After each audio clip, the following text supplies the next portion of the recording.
Welcome to BMC Training Labs. This is part 2 in our Time Machine overview. The new Time Machine is the first ever triathlon-specific bike from BMC.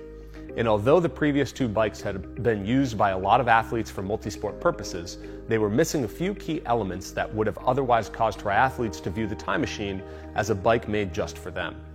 But now this has changed, and we've prioritized 3 key areas where opportunity existed to improve on previous bikes and to truly embrace triathlete needs. The first is form. By this we mean an aerodynamics package that takes into consideration typical environmental conditions. The second is function. What does a triathlete really need to perform at their best, and what features satisfy those needs? The third, fit. Modern fit methodology has riders rotated towards the front of the bike. So how do we create cockpits to match what geometry is needed to be stable and confident? Let's dig further into these 3 topics. The previous generation bike, the Time Machine TM01, performed very well in independent wind tunnel testing of just about every major media outlet. And despite the fact that we developed this bike nearly 7 years ago, it's still a very fast bike. So we knew we'd have to seek external competencies for improvements. For some companies, this is not a source of pride, but to us, to look to the best in the world and to ask for help is nothing short of logical. And for us to have the best in the world just an hour from our headquarters, well, asking Sauber Engineering for support was natural and something we embraced from day one. If you're not familiar with Sauber Engineering, they have a world-renowned Formula One team, and along with it, all the necessary tools to understand fluid dynamics at up to 300 kilometers an hour. But even more important to us than top speed was the resources they have to accurately measure theoretical aerodynamic performances. In Hinwil, Switzerland, Sauber have a world-class wind tunnel, proprietary computational fluid dynamics, or CFD system, and a supercomputer to serve as the brain for the operation. In addition to this, Sauber made available to us a tool they refer to as the Medusa arm, which is a real-time airflow monitoring tool that isolates any point in space and finds opportunity for improvements.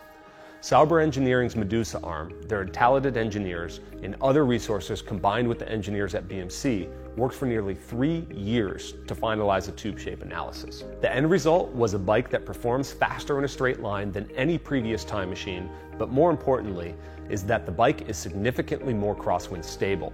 Why crosswind stability? In short, the industry has gotten within a few percentage points of finding the fastest performing frame designs out there.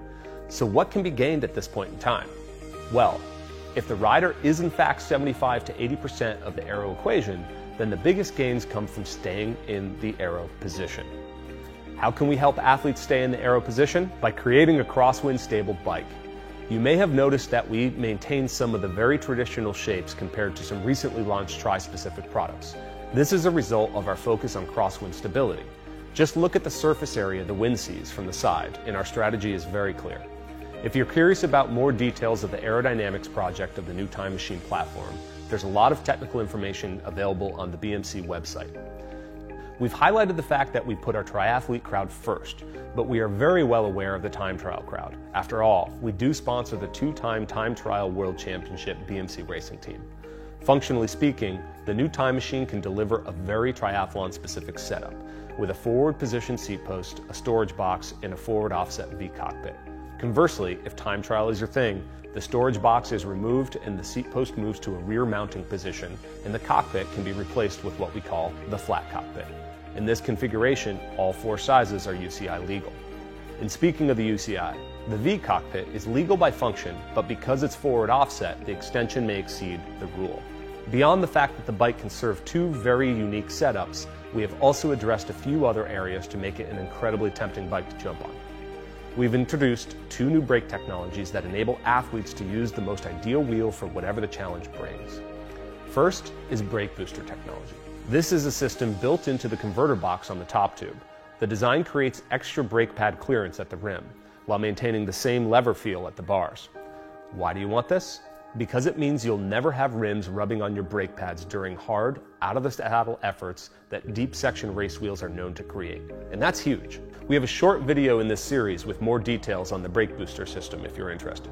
While we're on the topic of brakes, we also have a new system called QuickPad technology that allows riders to easily swap between race day and training wheels. It has an incredibly elegant design that frequently elicits a "why didn't I think of that" response.